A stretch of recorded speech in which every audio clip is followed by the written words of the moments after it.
A graça e a paz do Senhor Jesus, amados. Amém. Convido a igreja a abrir a palavra do Senhor na carta do apóstolo Paulo aos Colossenses, capítulo número 3, a partir do versículo 12. As virtudes devem ser cultivadas, é um subtema aqui na Bíblia revista e atualizada. Revesti-vos, pois, como eleitos de Deus, santos e amados, de ternos afetos de misericórdia, de bondade, de humildade, de mansidão, de longanimidade. Suportai-vos uns aos outros, perdoai-vos mutuamente, caso alguém tenha motivo de queixa contra outrem. Assim como o Senhor vos perdoou, assim também perdoai vós. Acima de tudo isto, porém, esteja o amor, que é o vínculo da perfeição. Seja a paz de Cristo o árbitro em vosso coração, a qual também fostes chamados em um só corpo, e sede agradecidos. Habite ricamente em vós a palavra de Cristo, instruí-vos e aconselhai-vos mutuamente em toda a sabedoria, louvando a Deus com salmos e hinos e cânticos espirituais, com gratidão em vosso coração. E tudo o que fizerdes, seja em palavra, seja em ação, fazei-o em nome do Senhor Jesus, dando por ele graças a Deus Pai. Amém. Nosso Deus, mais uma vez nos dirigimos ao Senhor em oração, agradecidos por estarmos aqui, no dia do Senhor, na casa do Senhor, para prestarmos o culto que só a Ti é devido. E agora que a Tua palavra está aberta, foi lida, que o Senhor nos conceda graça para que sejamos por ela instruídos, alimentados e edificados. Que o Teu Espírito Santo esteja a nos dar, Senhor, ouvidos não somente físicos, mas sobretudo ouvidos espirituais, e assim possamos acolher com mansidão, com humildade, a Tua palavra no nosso coração. Esta palavra que é reconhecidamente viva, eficaz, libertadora, poderosa, Pai, que ela alcance a nossa vida. E eu peço que o Senhor me fortaleça com o Teu poder e com a Tua graça, me ajudando a ser fiel na pregação da Tua palavra, com temor e tremor, em nome de Jesus. Amém. Esta é uma carta que apresenta nos seus 4 capítulos, uma carta pequena, a suficiência de Cristo. Ela é reconhecidamente uma carta demasiadamente cristocêntrica.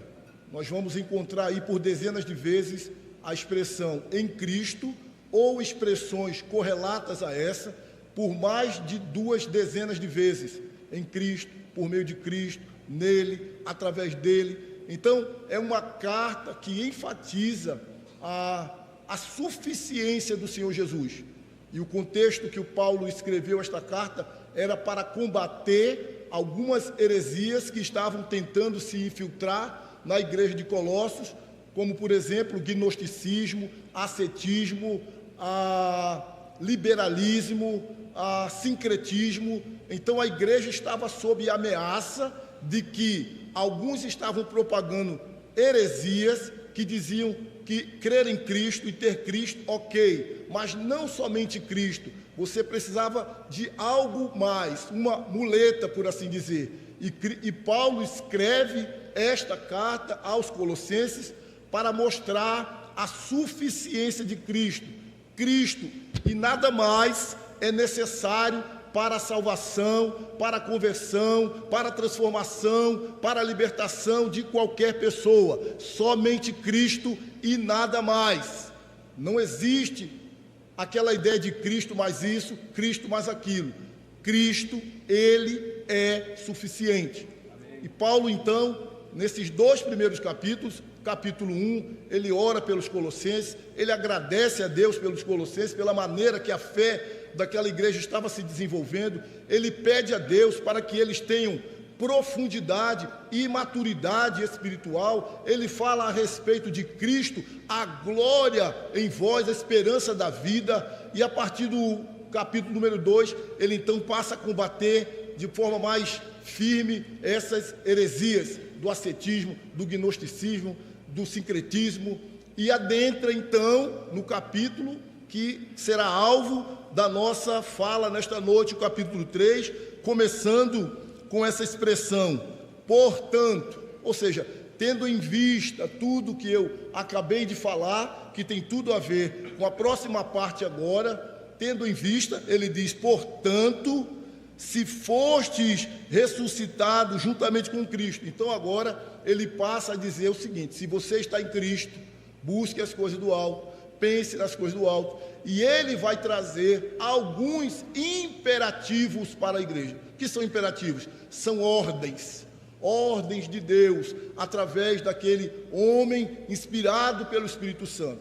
Então ele vai trazer imperativos em relação a buscarmos a Deus, a termos o nosso foco em Deus, como foi dito hoje pela manhã, não que nós venhamos desprezar as nossas relações interpessoais ou desprezar a nossa vida aqui na terra, mas ter como foco principal o Senhor, a pátria celeste, o lugar que está preparado para nós, como já foi lido aqui em João, que ele foi preparar lugar para nós. Então aqui nós trabalhamos, nós estudamos, nós nos relacionamos, mas como aqueles que nasceram de Cristo, aqueles que foram alcançados por essa obra, a gente não se perde invertendo a pirâmide e colocando outras coisas em primeiro lugar. Não, em primeiro lugar, na vida do regenerado, na vida do salvo, na vida daquele que está em Cristo Jesus, o primeiro lugar é o Senhor. E eu posso repetir as palavras que o pastor Hélio usou aqui de manhã, as palavras do Senhor Jesus, Mateus 6,33. Buscar em primeiro lugar o quê? O reino de Deus e as outras serão acrescentadas. Então Paulo está dizendo assim, pense nas coisas do alto, busque as coisas do alto. Aí ele traz outro imperativo agora a partir do versículo 5, capítulo 3, até o versículo 11, que diz respeito à nossa vida. Eu e Deus, ele diz, faça morrer a sua natureza terrena. Do 12 ao 17, que foi o que nós lemos, ele traz imperativos a respeito da nossa relação como irmãos, como congregação, como povo de Deus, como conviver, uma vez que estamos em Cristo Jesus. E do 18 ao 21, ele traz imperativos acerca de como viver a vida familiar. Maridos, não tratem a sua esposa com amargura. Mulheres, sejam submissas. Filhos, respeite os pais. Pais, não provoquem os filhos a ira.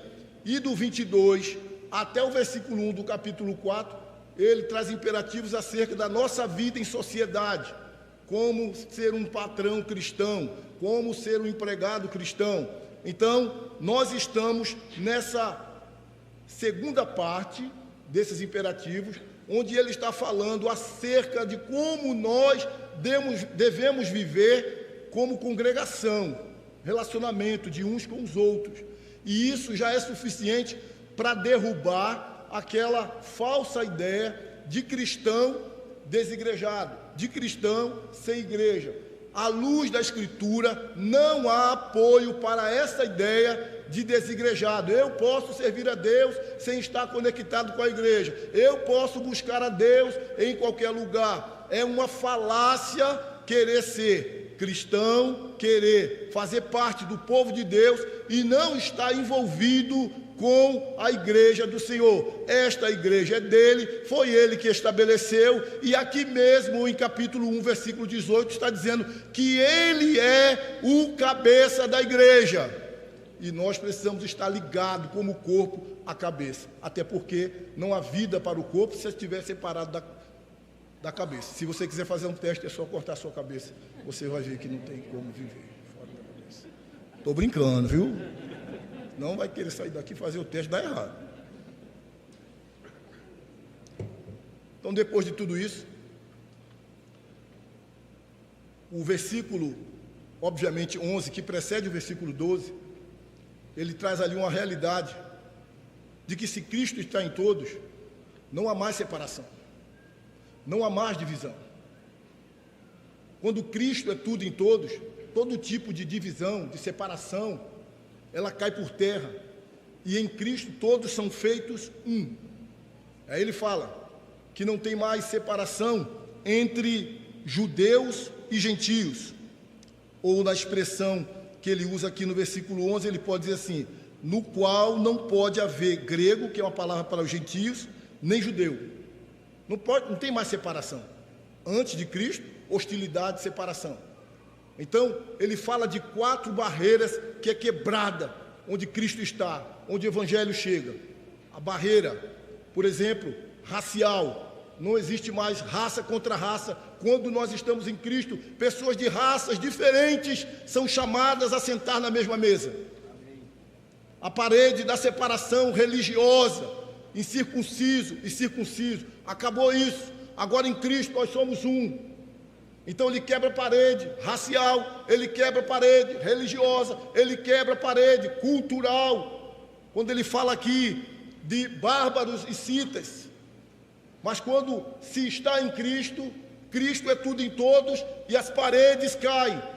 Outra barreira social, ele diz: não há mais separação entre escravo e livre. Naquela época existiam muitos escravos convertidos e os senhores e pessoas livres também convertidas, e agora todos em Cristo são um, não há mais separação. Quando nós estamos em Cristo, não há pessoas que, por ser douta e o outro analfabeto, então nós somos classes excludentes. Deus une, Jesus une, o Evangelho une o doutor, o analfabeto, o instruído, o sem instrução, o preto, o branco, o rico, o pobre. Todas as pessoas agora, com todas as suas diferenças, em Cristo elas são feitas um povo, um corpo, uma unidade. Pensando assim, ele então parte para outro aspecto, dizendo assim, no versículo número 12, revestivos.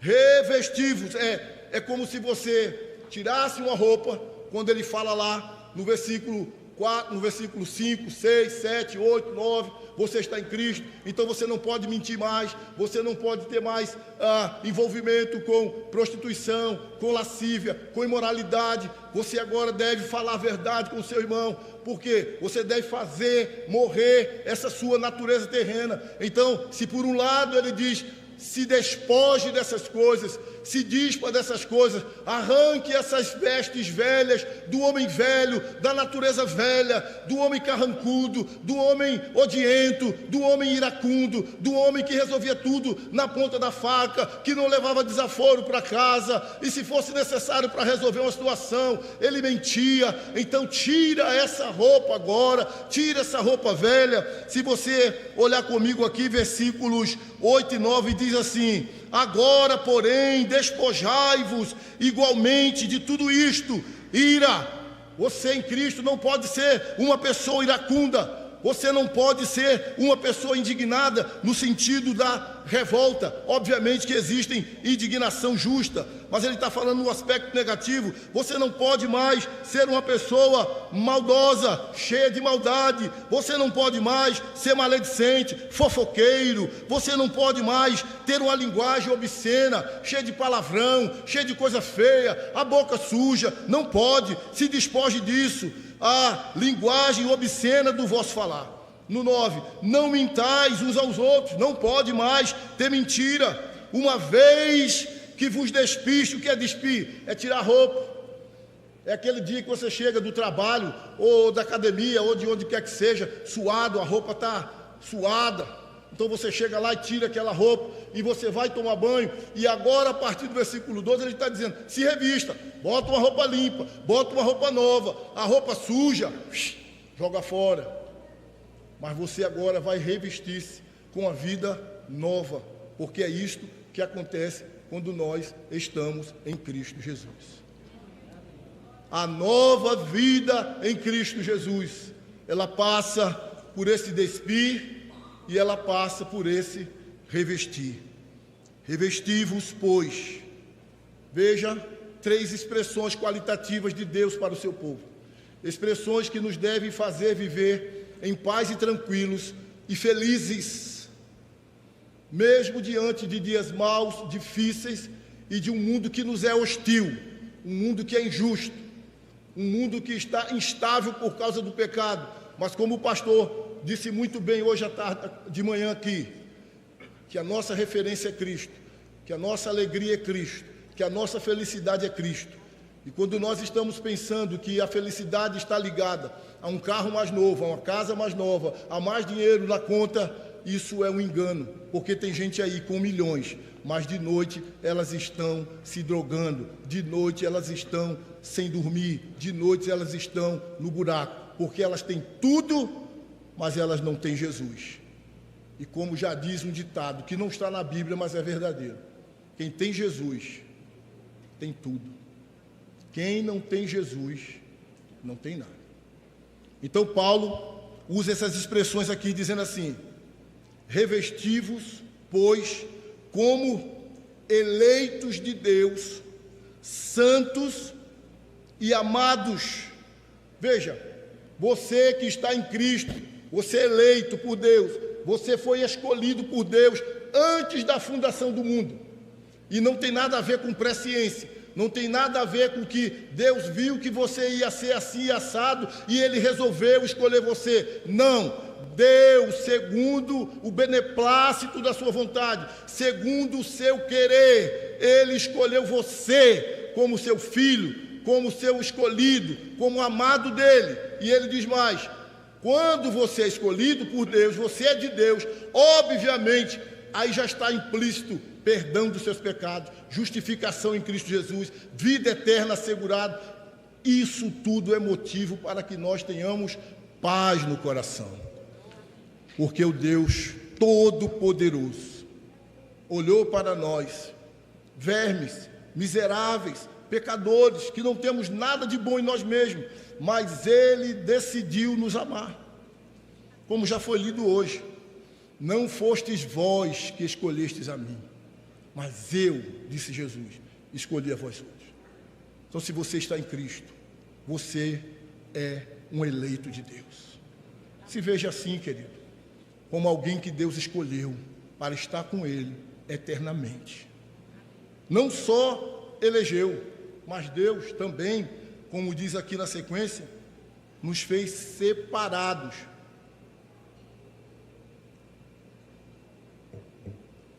Deus nos separou do mundo para Ele. Santo significa separado por Deus e separado para Deus. Posicionalmente, todo crente, todo discípulo, todo aquele que tem nova vida em Cristo, ele é santo. Ele é santo. Isto é um estado de santidade posicional. Deus nos vê como pessoas santas, mas existe o outro aspecto da santificação, que é o sentido de processo. A cada dia que passa, eu devo mortificar minha carne e avançar em uma espiritualidade sadia, em uma vida de santidade. Então Deus, veja o que Deus fez por nós. Deus nos escolheu e Deus nos fez santos. Ele nos olha como um povo que é santo, raça eleita, nação santa. É assim que o Senhor nos olha. E ainda somos amados por Deus, eleitos, santos e amados. Cura a depressão, ajuda contra a depressão. Você entender que Deus elegeu você. Você entender que Deus separou você. Você entender que, sendo quem você é, Deus ama você incondicionalmente. Mas Deus não somente nos elegeu, nos amou e nos tornou santos. Ele também nos perdoou. E perdoou como? E quanto? Ele nos perdoou completamente. Deixa-me ver aqui, final do versículo 13, diz assim: assim como o Senhor vos o quê? Perdoou. Então, veja, bota isso no seu coração e viva nessa perspectiva. Nós somos eleitos, nós somos santos, nós somos amados e nós somos perdoados. E ainda tem gente que só acha que vai ser feliz se ganhar na loteria. Eleitos, santos, amados e perdoados por Deus. Diante dessas obras maravilhosas que Deus fez por nós, diante desses, por assim dizer, indicativos, então agora nós temos alguns imperativos. É assim que é a sua vida. Você está em Cristo, você se despiu das vestes velhas e se revestiu de novas vestes. Então não tem separação na sua vida, não tem divisão. Nós somos um povo, nós temos unidade. Então agora, porque você está em Cristo, porque você tem uma nova vida em Cristo, e essas coisas maravilhosas foram realizadas em vocês, algumas virtudes precisam ser vistas na sua vida. Algumas virtudes precisam ser reveladas a partir do seu viver, porque Cristo fez isso na sua vida. E que virtudes são essas?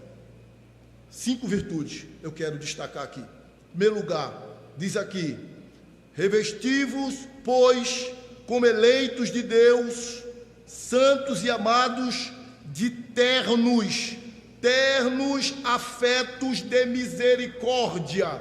A palavra lá no grego, lá no original, faz menção a um termo que está ligado a algo que vem de dentro, algo que vem das suas entranhas. Como eleitos, amados e santos e perdoados, nós agora em Cristo Jesus precisamos estar revestidos dessa indumentária. Por exemplo, nós precisamos usar de misericórdia para com o nosso próximo, nós precisamos ser compassivos, e isso deve vir de dentro. A miséria do outro, a dor do outro deve nos incomodar, deve nos fazer ser compassivos e lançar sobre eles o nosso coração, estender a nossa mão, estar junto, usar de misericórdia para com aqueles que estão sofrendo.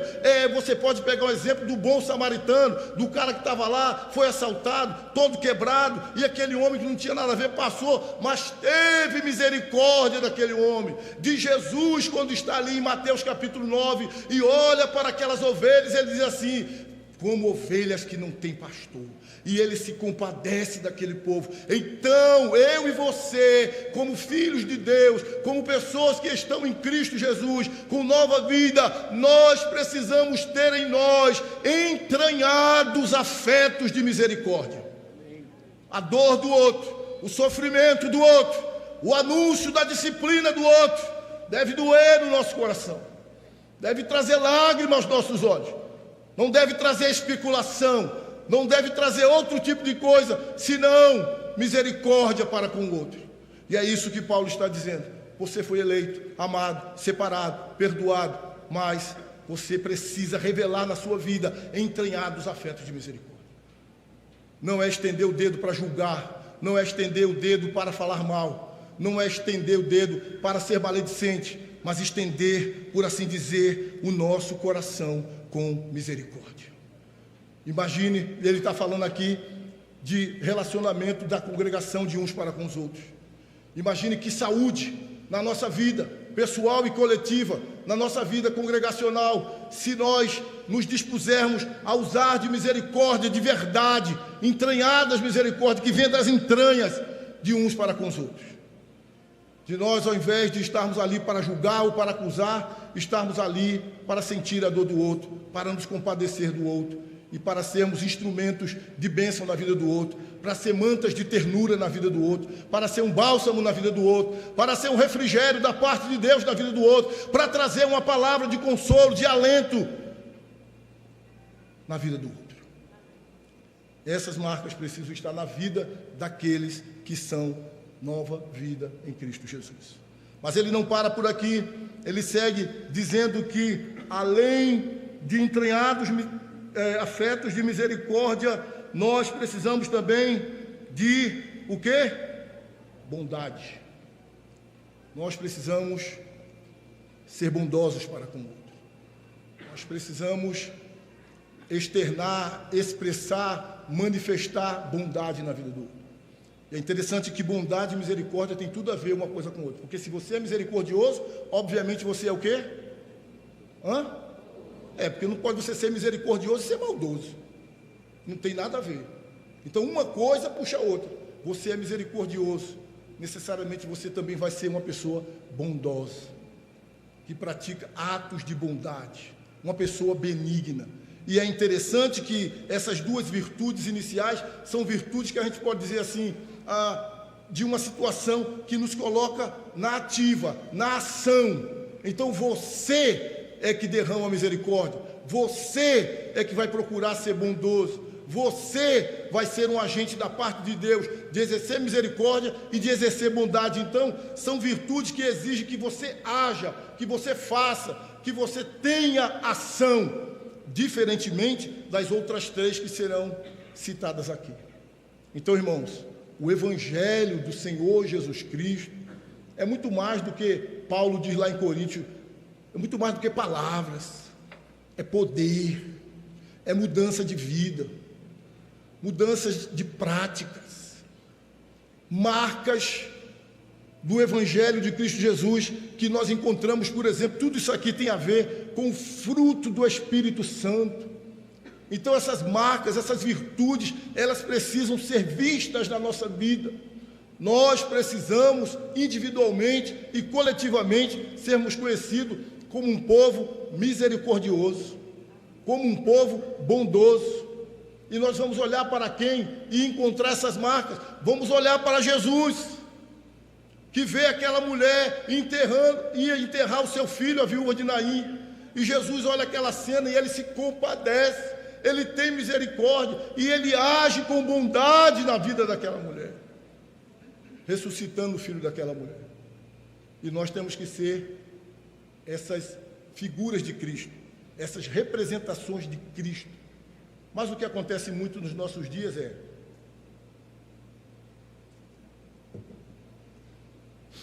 nós estamos muito ligados no noticiário, nas coisas do dia a dia, do carro que passa por cima, do cara que vem, toma o celular e mata, sem necessidade, do cara que esquarteja a mulher, que mata a ex-namorada. Então tudo isso a gente vai assistindo na televisão, vai assistindo na internet, e isso vai nos tornando o quê?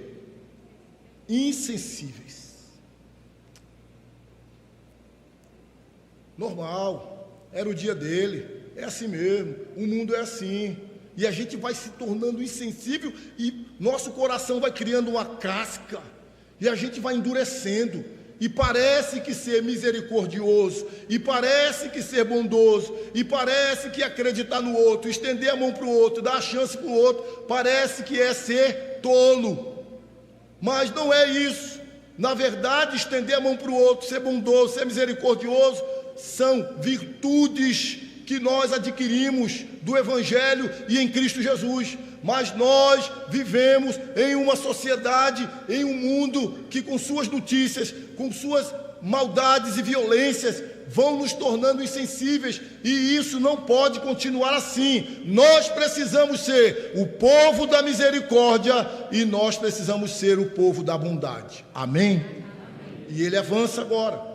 E ele vai falar de outras virtudes também, que está mais ligada à maneira como você reage. Não é mais como você age, mas como você reage. E é interessante que, infelizmente, quando nós somos ofendidos, maltratados, ultrajados, as duas tendências mais fortes são escantear a pessoa, porque me feriu, porque falou mal de mim, porque pecou contra mim, porque fez algo que eu não gostei. Então, uma das tendências é afastar. No popular atual é cancelar, estou fora. E a outra é ir para cima e reagir da mesma forma, pagar com a mesma moeda. Não é isso que o Evangelho nos ensina. Irmãos, O Evangelho não ensina isso. O Evangelho não ensina isso. O Evangelho nos ensina a agir com amor e a reagir, nas palavras de Paulo, com humildade, com mansidão e com longanimidade, que é uma paciência estendida. A próxima virtude que ele fala aqui é a respeito da humildade. Misericórdia, bondade e humildade. Ser humilde é quando você está com todo o direito, quando você tem toda a razão e a pessoa vem ainda tripudiar em cima de você e você tem tudo para ir contra ela, mas você relaxa, não paga na mesma moeda. Você se lembra do seu Senhor, que tem como característica ser manso e ser humilde. Você não se arvora, você não diz, agora ele vai ver com quem ele está falando, agora ela vai ver com quem ela está falando. Não. Esta virtude da humildade, ela é revelada principalmente na forma como nós reagimos. E nós então reagimos com leveza, com tranquilidade, sem ira, sem hostilidade. Mas tudo isso, irmãos, nós adquirimos através do nosso relacionamento íntimo com Deus, através do cultivo do fruto do Espírito Santo. Não existe lugar para arrogância, soberba, altivez na vida daquele que é nova criatura em Cristo Jesus. Se uma pessoa, ela é conhecida pela soberba, ela não pode ser conhecida como discípulo do Senhor Jesus. Se uma pessoa é conhecida como arrogante, como orgulhosa, altiva, ela não pode ser conhecida como discípulo do Senhor Jesus Cristo, porque as duas coisas não podem andar juntas. Discípulo de Jesus e soberba, discípulo de Jesus e arrogância, discípulo de Jesus e orgulho, porque a marca do discípulo de Jesus é a humildade. Como está isso na minha vida e na sua vida? Não vai ficar assim não. Fulano vai ter que ouvir a verdade. É aquela história que a gente está estudando nas células, pelo menos na liderança, e agora vai falar com as células, do sofrer o dano, que o apóstolo Paulo fala. Às vezes, irmãos, para a gente evitar um escândalo na igreja, evitar um racha na igreja, evitar a contenda na igreja, a gente tem que aprender a sofrer o dano e entregar nossas causas na mão daquele que é justo juiz. Lembro-me bem que o pastor Inaldo, terça-feira, naquela belíssima pregação, falou que todas as vezes que ele foi correr atrás para brigar, se deu mal, e todas as vezes que ele resolveu entregar na mão de Deus, Deus o justificou. Ser humilde é isso, é reconhecer quem é Deus, é reconhecer o outro superior a si mesmo, e é reconhecer a você mesmo como um pecador. Como foi dito hoje de manhã, não pense de si mesmo além do que convém. Romanos 12:3. Essa é a verdadeira humildade que vem de Cristo, que vem do Evangelho do Senhor Jesus. Então essas marcas precisam estar presentes na nossa vida. Misericórdia, bondade, humildade, e a próxima é mansidão. Diga amém. Quem aqui é uma pessoa mansa, diga amém.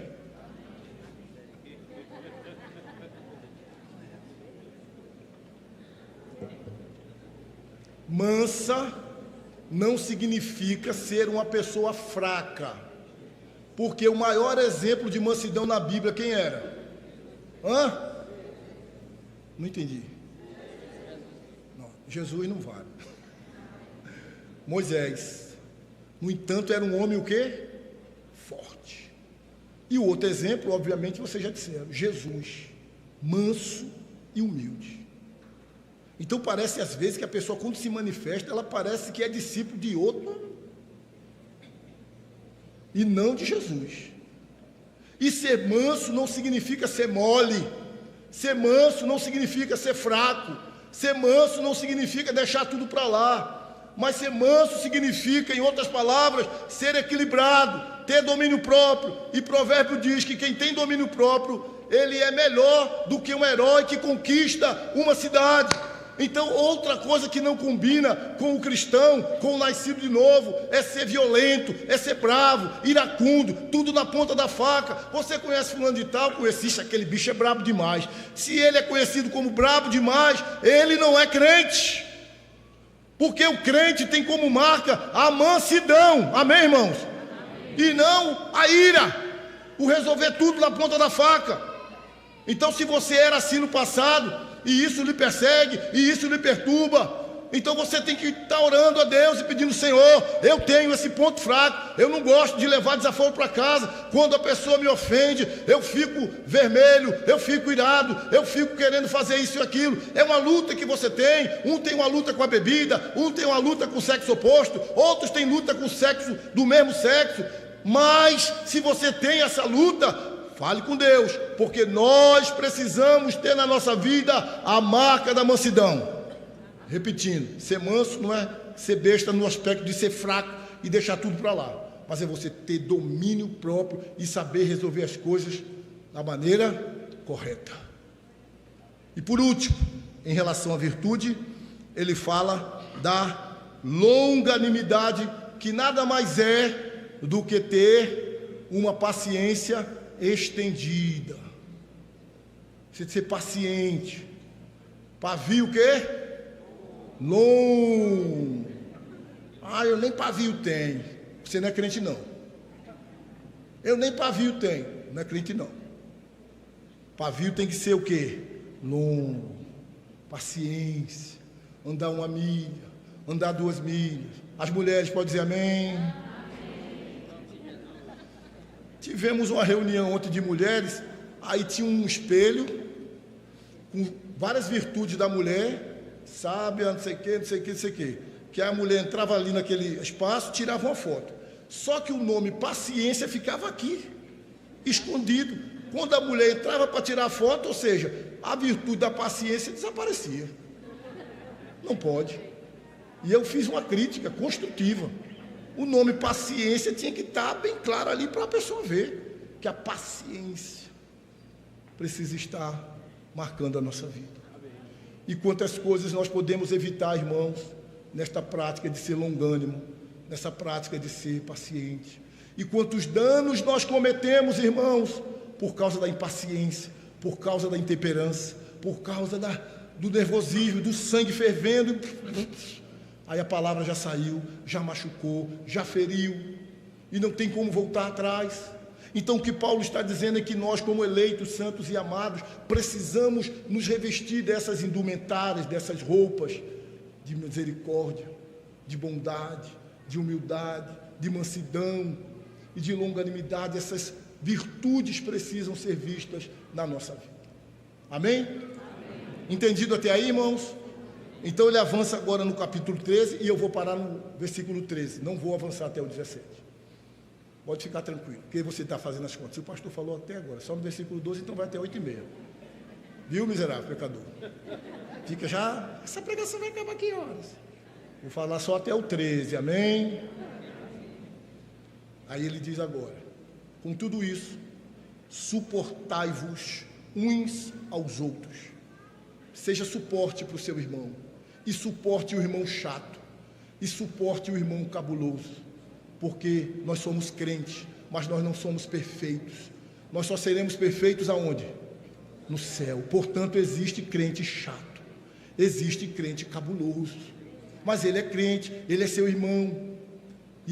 E às vezes o cabuloso pode ser eu, às vezes o cabuloso vai ser você, e Jesus está dizendo na sua palavra que nós devemos o quê? Suportar um ao outro em 2 sentidos. Suportar quando a pessoa estiver assim, enfraquecida, desanimada, e nós estamos lá para dar o ombro, para ser suporte, para encorajar, e suportar também quando é aquela pessoa, mas não é suportar, como diz o Hernando Dias Lopes, trincando os dentes. Estou aqui a pulso, estou aqui não. Suportar em amor. Suportai-vos uns aos outros. Aquele irmão que está passando por dias difíceis, tribulações seguidas, problemas graves, chegar junto, fazer uma oração. E deixa eu antecipar aqui, isso não é uma prerrogativa só de pastores e presbíteros, não, porque se você avançar no texto, ele vai dizer assim: aconselhai-vos, instruí-vos uns aos outros na palavra de Cristo. Então chegar junto, na casa do irmão, orar, mandar uma mensagem, fazer uma ligação, não é prerrogativa só de líderes, é do corpo, é de um para com os outros. Você tem intimidade com o irmão, às vezes que eu não tenho.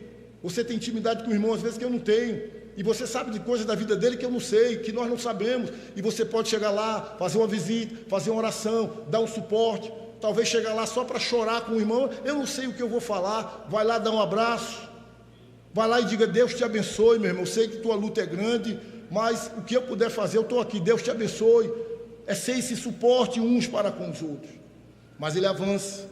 Não só suportar uns aos outros, mas ele diz: perdoai-vos mutuamente, caso alguém tenha motivo de queixas contra outrem. Exerça o perdão. Na vida do Evangelho, na mutualidade, nós nos suportamos uns aos outros, mas nós também perdoamos uns aos outros, porque nós, querendo ou não, nos ferimos. Nós nos relacionamos, nós nos ferimos. Quando ele diz aqui: caso haja queixa de um contra os outros, a queixa, porque às vezes eu posso falar uma coisa para português e aí ele entender aquilo atravessado e ele ficar chateado. Então, a disposição dele deve ser de me perdoar.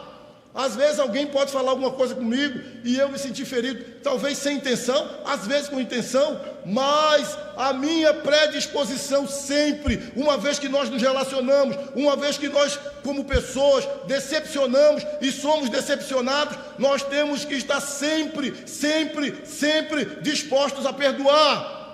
E não tem esse negócio de querer ou de sentir, não, é uma ordem: perdoem-se. Irmãos, viver relacionalmente é difícil. Teve confusão na família de Adão e Eva, Caim e Abel. O mundo nascendo, o mundo perfeito praticamente. Caim levantou-se e matou seu irmão Abel. Teve problema na casa de Isaac e Jacó, e Esaú e Rebeca. Porque Isaac, como pai, gostava mais de Esaú, e Rebeca, como mãe, gostava mais de Jacó. Tinha intriga. Se você, marido e mulher, não tiver disposição de perdoar todo dia e toda hora, o seu casamento vai ser um inferno. Porque nós nos ferimos. A nossa tendência é essa, a natural é essa. E às vezes você fala bem e fala direito, mas o outro não entendeu bem, não entendeu direito, e fecha a cara, e bate o móvel, e você já sabe que a coisa não está boa. Às vezes ela te chama de amor, de bem, mas na hora da raiva ela diz o seu nome completo. Então, tem que haver uma predisposição de perdoar, porque se a mulher endurece, o cara endurece também, o inferno está feito. E só quem ganha com querela na igreja, só quem ganha com divisão na igreja, só quem ganha com briguinha, com coisinha na igreja, só tem uma pessoa, e ela se chama Satanás. É ele que bate palma quando vê as paredes da inimizade se levantando. É ele que bate palma quando vê os muros da separação se levantando. Porque nós somos a comunidade da misericórdia, da bondade, da mansidão, da humildade e, obviamente, do perdão. Nós temos que perdoar, e perdoar sempre. E perdoar sempre, mas fez de novo, perdoa. Fez de novo, perdoa. Fez de novo, perdoa. Nas palavras do Senhor Jesus, se for necessário, 70 vezes 7 em um único dia. E quando eu ajo de maneira diferente, abrindo brechas para Satanás na minha vida, então eu vou me afastando daquela pessoa, eu vou cancelando aquela pessoa, eu vou tratando com indiferença aquela pessoa, e eu não consigo perdoar aquela pessoa. Ou então eu digo, eu perdoo, mas para mim aquela pessoa morreu, e a gente fica pensando, se Deus falasse assim conosco: eu perdoo, Wallace, mas para mim você morreu, olha o que você fez. E não é assim que o Senhor nos trata. E a Bíblia diz: perdoe uns aos outros, se há queixa contra outrem. E a queixa, irmão, a queixa, pessoas se ferem, pessoas falam coisas às vezes que não condiz com a verdade. Você vai lá peitar a pessoa: você disse que eu isso e aquilo, que eu faço, você disse que eu não faço. Ei, coração aberto para perdoar, porque quando você não perdoa, o maior prejudicado é você ou eu, se eu não perdoo. Queira você acreditar ou não, quando você não perdoa, Joaquim, você vai para o restaurante comer uma bela comida com a sua família, Joaquim vai no seu coração. E se acontecer de você cruzar com Joaquim, perdeu a noite. Quando você não perdoa, você vai para férias, Joaquim vai no seu coração. Você vai dormir, ele vai para a cama com você aqui.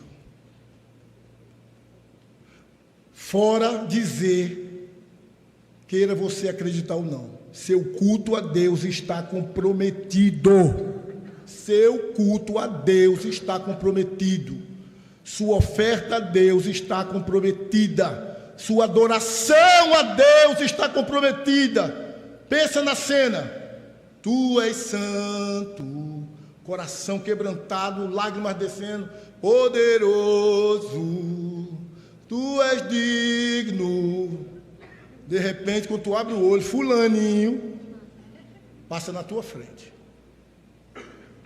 Acabou todo o louvor, acabou tudo, já dá aquela fisgada, sim ou não? Olha, já dá aquela fisgada e você fica. Aí você trabalha com a sua mente, com a sua consciência, dizendo: não, eu perdoei. Não perdoou. Por isso que tem muita gente com a vida ruim. Tem gente que parece que quanto mais ela aprende da Bíblia, mais ela escuta, mais ela penetra, mais o coração dela endurece. No lugar do coração amolecer, o coração endurece. O coração endurece. O coração vira uma pedra de novo. E a vida fica amarga. Porque quando a gente não perdoa, a nossa vida é uma verdadeira amargura. E ele continua dizendo: assim como o Senhor vos perdoou, assim também perdoai vós. Como foi que Deus te perdoou? Parcialmente ou completamente? Hein, irmãos? Certo. E Deus fica toda hora falando com você assim: olha o que você fez lá, olha o que você fez lá, olha o que você fez lá. Pelo contrário, a Bíblia diz que Deus joga os nossos pecados onde? No mar. E Deus não fica lá pescando. Irmãos, qual é a essência do Evangelho? Perdão. Como é que você foi perdoado por Deus, todas as suas mazelas, e você não perdoa o outro? Só tem uma explicação: você não foi perdoado. Você não experimentou o perdão de Deus. Você não nasceu de novo. Porque a Bíblia diz que a quem muito é perdoado, muito se perdoa. Então, eu fui perdoado por Deus, todas as minhas mazelas, pensando naquela parábola do juiz iníquo. O cara devia não sei quantos mil, o outro devia 10 centavos, o outro teve a sua dívida de milhares perdoada, mas o outro feriu ele 10 centavos. O que você fez foi muito grave. Escute, não há nenhum tipo de pecado que alguém possa cometer contra nós que seja maior do que o que nós cometemos contra Deus. E a base do perdão é essa, é você olhar para Deus e dizer: Deus em Cristo me perdoou, eu tenho que perdoar fulano. Amém, irmãos? Que Deus nos abençoe. E que eu e você possamos olhar para a nossa vida, pode vir o louvor, pode vir os irmãos, e encontrar como nascido de novo, averiguando essas virtudes. Eu sou um eleito de Deus. Eu sou amado e santo e perdoado por Deus. São os indicativos. Mas eu encontro na minha vida as marcas do eleito, do amado, do santo, do perdoado, que é entranhados afetos de misericórdia, bondade, humildade, mansidão e longanimidade, e perdoar o meu próximo. Fica para a gente pensar, e que Deus nos abençoe. Vamos ficar de pé em nome de Jesus. Pai, tenha misericórdia de nós.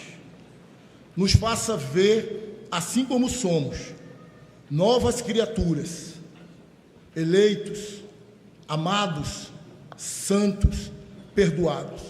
Mas nos capacite, Senhor, para que as marcas, as virtudes daqueles que têm a nova vida sejam vistas em nós. Misericórdia, bondade, humildade, mansidão e domínio próprio. Que nós e a nossa comunidade seja conhecida por uma comunidade na qual estas virtudes sejam encontradas para a glória do Teu nome. Se há alguém entre nós que tem vivenciado a dor do não perdão, que o Senhor capacite pela Tua graça, em nome de Jesus. Pessoas que estão sofrendo, pessoas que estão escravizadas por sentimentos ruins, escravizadores, recebam o Teu poder para que sejam libertas e consigam perdoar. Pessoas insensíveis, que não usam de misericórdia para com o outro, trata isso na nossa vida, trata na minha vida, trata na vida dos nossos irmãos. Nos ajude, Senhor, a sermos bondosos, humildes, mansos, longânimos, em nome de Jesus. Amém.